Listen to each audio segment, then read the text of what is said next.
Oi, hoje nós vamos falar um pouquinho sobre a calma de Jesus. E como assim tem muitas situações, né? Jesus demonstra essa calma, essa serenidade o tempo todo. Então, para o vídeo não ficar longo, eu vou dividir em duas partes, tá?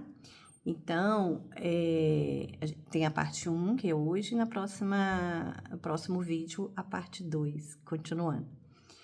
E a calma de Jesus, ela é impressionante, é quase que inatingível, né? Quando a gente para observar as situações em que Jesus vivia e que ele precisava praticar essa calma, de ter essa calma o tempo inteiro, a gente fica impressionado como que essa calma dele é uma coisa extraordinária, né? E aí a gente acha que é uma calma inatingível.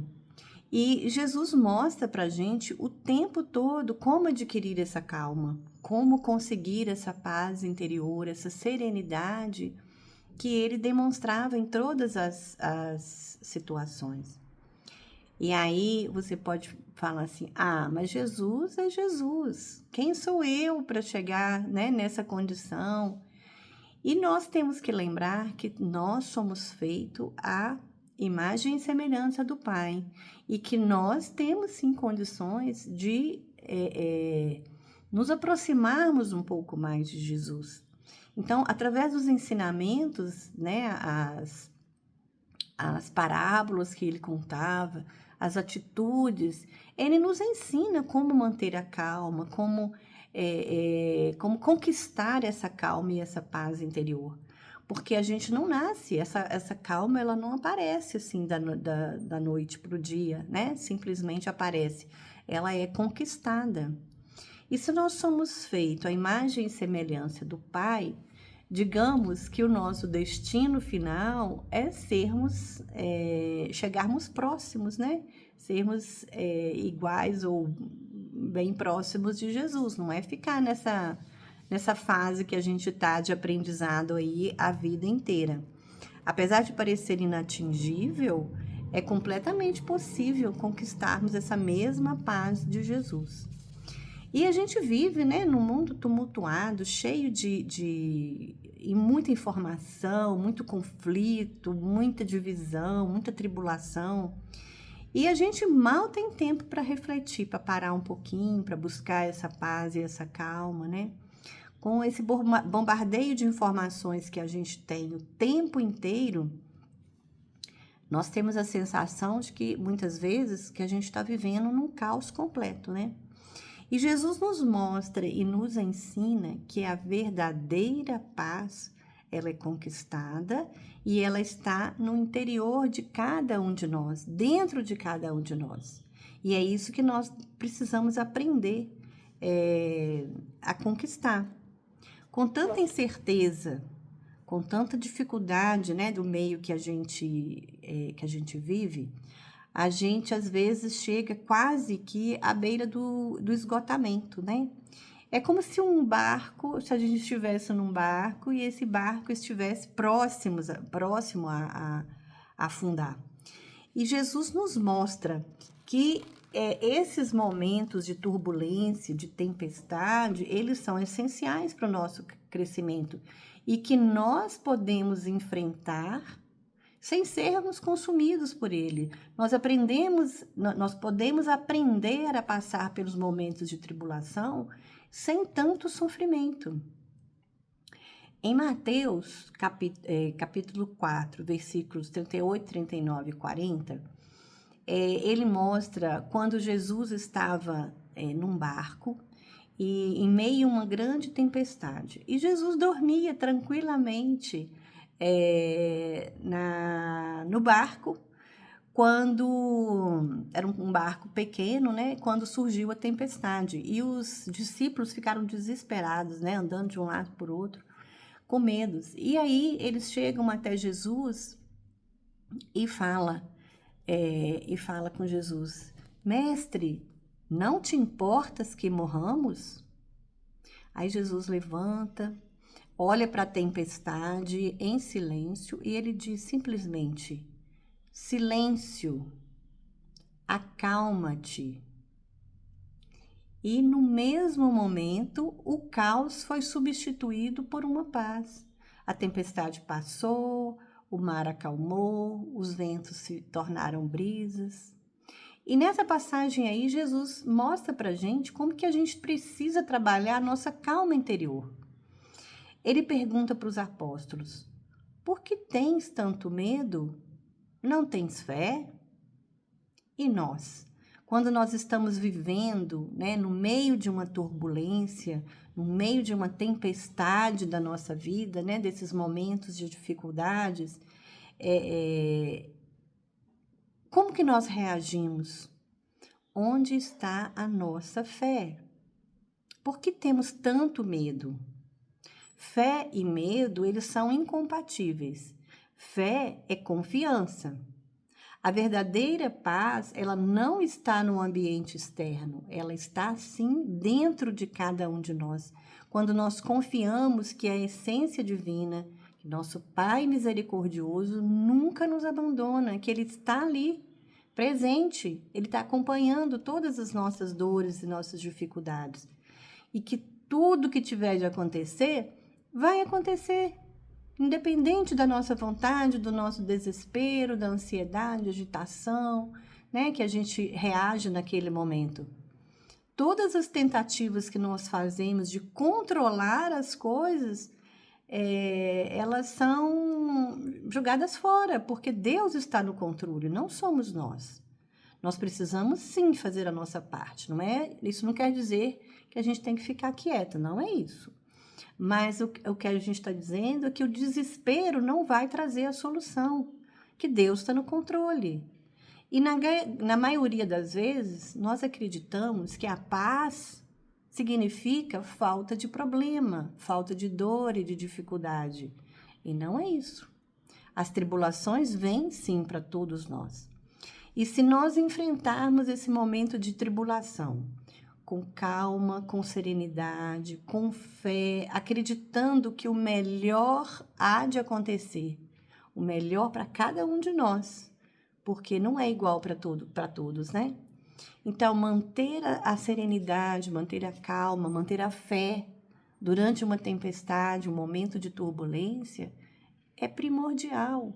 E Jesus nos convida a confiar em Deus, a ter fé nessa essência divina e aceitar e entender e esperar com calma, com serenidade, que o melhor para cada um de nós vai acontecer com certeza e que nada dura para sempre, nem o bom, nem o ruim. Podemos manter a calma e a calma é um ato de fé. Jesus não nos abandona nas tempestades. Ele está sempre junto de nós. Vamos lembrar do silêncio de Jesus quando Jesus orava? Quando ele foi acusado para sua crucificação, ele não se defendeu. Ele poderia ter se defendido, mas ele se manteve calmo e sereno. Quando ele foi levado até Pilatos, ele podia ter falado, né, e mostrado quem ele era. Ele tinha poder para sair dali, mas ele não fez nada. Então ele foi humilhado, traído, violentamente maltratado e, por fim, ele foi crucificado. Aquele foi um momento muito hostil. É um momento de grande humilhação. O povo, ele gritava, né? Naquela época, eles se divertiam com a morte dos cristãos e também dos escravos, né? Então, pessoas eram julgadas para os leões. Isso aí era divertimento, né? Principalmente os nobres, eles gostavam de ver isso. E a população também, ela reagia dessa mesma forma. E Jesus manteve a calma e a serenidade o tempo todo. E essa calma de Jesus impressionou inclusive Pilatos, e a gente vê isso em Mateus capítulo 27, versículo 14. Esse comportamento de Jesus, essa calma que ele manteve, foge da compreensão humana. Como é que alguém injustiçado, maltratado, sofrido, caluniado, injustiçado, se mantém em silêncio e calmo com toda aquela dificuldade? Nós reagiríamos imediatamente na tentativa de nos defender. Perderíamos o controle, a paciência, com certeza. E tudo isso seria para a gente geraria muita ansiedade e muito estresse, sem dúvida nenhuma. Mas Jesus sabia que a missão dele era muito maior do que tudo aquilo. Quando nós passamos por situações onde somos injustiçados, acusados, né? E nós logo queremos defender como se a opinião do outro fosse tão importante e fosse a verdadeira, sem acreditar que Deus está no controle de tudo, que Ele sabe de tudo, Ele sabe o que é verdade, o que não é verdade, Ele sabe que se nós somos inocentes ou não. Então não há necessidade de tanta luta para poder provar a sua inocência, para provar que você não é aquilo que as pessoas estão dizendo, né? E quando a gente fala sobre a calma e a serenidade nesses momentos, não quer dizer que nós vamos aceitar tudo com passividade, mas é manter a calma, porque nenhum caos, nenhuma violência, ela é combatida com outra violência, né? Então, nós devemos sim manter o silêncio, manter a calma e a serenidade. Lembrando que o silêncio aqui não é falta de palavras. Silêncio aqui é o silêncio da mente e do coração. Então, não existem palavras, mas a mente e o coração estão serenos, estão tranquilos. Eles não estão no meio de um momento tumultuoso, né? Porque às vezes a gente não fala, mas o coração e a mente tá a 1000 por hora. Então, esse silêncio é silêncio de palavras, silêncio da mente e do coração. E precisamos abraçar esse silêncio como um sinal de fé, um sinal de que Deus conhece a verdade. E o silêncio de Jesus, né, na sua crucificação, mostra o poder da fé e da serenidade, a serenidade que ele sempre mantinha. Quando nós vemos alguma injustiça, hoje a coisa mais fácil que tem é isso, né? As redes sociais, a mídia tá aí para mostrar isso o tempo todo. E a gente vê injustiça a toda hora, a todo momento, caminhando nas ruas. Como é que nós agimos? Geralmente, nós nos fazemos de desentendidos, né? Por medo de envolver, por medo da consequência, ou simplesmente pensar assim, não é comigo, não está perto de mim, não vou me envolver. E a gente precisa de calma no momento de injustiça, né? Esse momento de calma, de serenidade, é também misericórdia, é um exemplo de misericórdia. Quando a gente vê um irmão injustiçado e a gente mantém a calma, a gente consegue enxergar esse irmão como um irmão em Cristo, uma pessoa igualzinha a nós, que estamos no mesmo barco, passando as mesmas dificuldades. E é uma oportunidade que nós temos de praticar o amor e a caridade. Nós vivemos no mundo e que somos levados o tempo inteiro a pensar e a agir de acordo com os nossos interesses, né?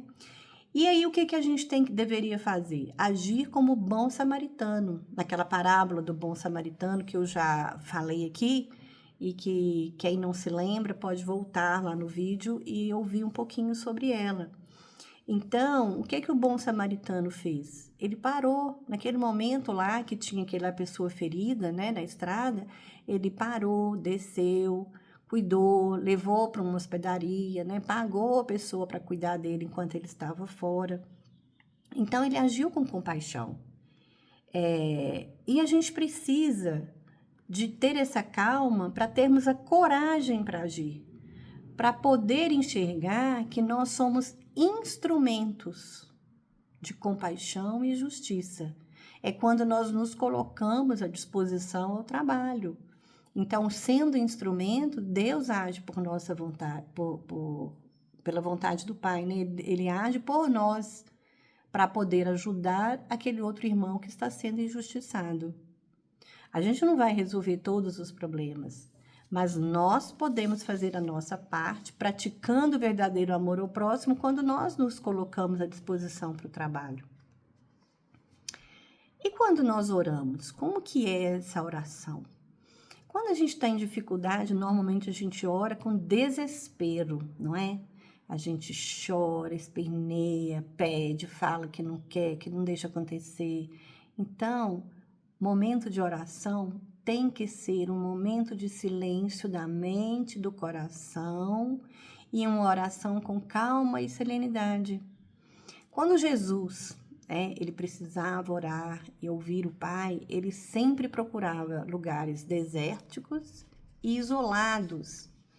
Normalmente era no início da manhã, de madrugadinha, ele gostava de fazer as suas orações. Ele se isolava. E nesse momento, no momento de solitude, que é diferente de solidão, que a gente já falou aqui também, então nesse momento de solitude, ele buscava orar e meditar. Isso era uma prática habitual de Jesus. E aqui nós devemos lembrar que quando a gente ora, nós conversamos com o Pai. E quando nós meditamos, nós temos a oportunidade de ouvir o Pai. Tem um caso interessante da Madre Teresa de Calcutá, que perguntaram para ela como que ela fazia, né? Na oração, ela fala assim, ela responde, eu não falo, eu só escuto. E aí ele perguntou, mas e Jesus? Ele também não fala, ele só escuta. É muito interessante, né, essa passagem. E aí nós temos que lembrar que essa calma não vem como um milagre, ela é conquistada. Nós também, como Jesus, precisamos nos afastar, nos conectar com o nosso eu interior, nos conectar com Deus, né? Deixar as dificuldades da rotina, das responsabilidades, buscar nossa paz interior. São poucos minutos, não é necessário ficar horas orando. Deus nos ouve quando a gente fala com o coração, com a alma, com sinceridade, Ele nos ouve. E esse momento de solitude vai nos trazer clareza e força para a gente continuar enfrentando as dificuldades. Em Mateus capítulo 1, versículo 35, ele fala, de madrugada, quando ainda estava escuro, Jesus levantou-se, saiu de casa e foi para um lugar deserto onde ficou orando. Era assim que ele fazia. Ele buscava a quietude da manhã, a tranquilidade, né? Momentos de paz, de tranquilidade, longe de agitação, de confusão, no início do dia, antes que os problemas surgissem, porque durante o dia aí começam as dificuldades, né? Essa oração silenciosa, ela nos leva à introspecção profunda. E é nesses momentos de introspecção que a gente pode reconhecer as nossas dificuldades, que a gente pode falar com Deus. Pode pedir para Ele nos orientar, nos ajudar, né? Esse momento não é um momento de escape, é um momento de fugir da realidade, não é isso. É um momento de nos fortalecermos. É o momento da gente conseguir enfrentar conseguir força para enfrentar dificuldades com sabedoria. Isso é o que importa. O que é essencial é a gente saber o que é essencial e o que é passageiro. Dar importância ao que tem importância. E a prática da oração, a oração solitária, né, com solitude, é um caminho para a busca interior, para a busca da paz interior. É enfrentar o mundo e as tribulações com confiança, com fé e com uma força que vem dentro de cada um de nós. E naqueles momentos de grande sofrimento, todos nós passamos isso, né? Não é fácil. A dor geralmente nos desestabiliza, ela nos faz perder o rumo. E se conseguimos, nesse momento de dor, se a gente consegue manter a calma, as coisas parecem que fluem de uma maneira mais suave, digamos assim. E se a gente parar para pensar no sofrimento de Jesus, né? Nos momentos de dor e de angústia que ele viveu, né? Principalmente no final, quando ele foi crucificado, ele passou por todos aqueles momentos com serenidade, em silêncio. Foi um momento de intensa dor física e emocional, muita dor, angústia espiritual também. E ele nos mostra que essa verdadeira paz, ela não se perde, que a paz que a gente conquista, essa paz interior, ela é permanente. Nos momentos que nos atormenta, nos momentos de dor, a gente consegue buscar essa paz, se ela já existe dentro de nós, se nós já a praticamos, se a gente realmente confia e tem fé em Deus. Mesmo nos momentos de grande dor e tensão, nós conseguiremos ter força e serenidade para passar por ela. Assim como Jesus, que no meio de tanta dor, tanto sofrimento, ele ainda conseguiu exprimir palavras de amor e de perdão. Quando no finalzinho lá ele estava com muita dor e ele fala: Pai, perdoa-lhes, eles não sabem o que fazem. A calma dele nesse momento de dor, ela é impressionante. Mas ele confiava que Deus estava lá junto dele. Ele sabia que ele não estava desamparado. Ele sabia que ele não estava sozinho. Então, a força dele, a fé e o amor dele pelo Pai o ajudaram, o fortaleceram a passar por esse momento. Por que ele sentiu dor? Porque ele estava humano, como nós, né? Mas Deus estava ali junto dele, ele não estava desamparado. Da mesma forma, a gente tem que pensar que Deus não nos abandona e conseguir conquistar essa mesma calma, essa mesma serenidade. Passaremos por angústias de dor física, de dor emocional muito grande, sempre teremos isso, mas Deus não nos abandona. Então precisamos de confiar, de ter fé. E Jesus nos convida a praticar essa serenidade, certos de que Deus nunca nos abandona e que Ele nos ampara o tempo todo, quantas vezes forem preciso.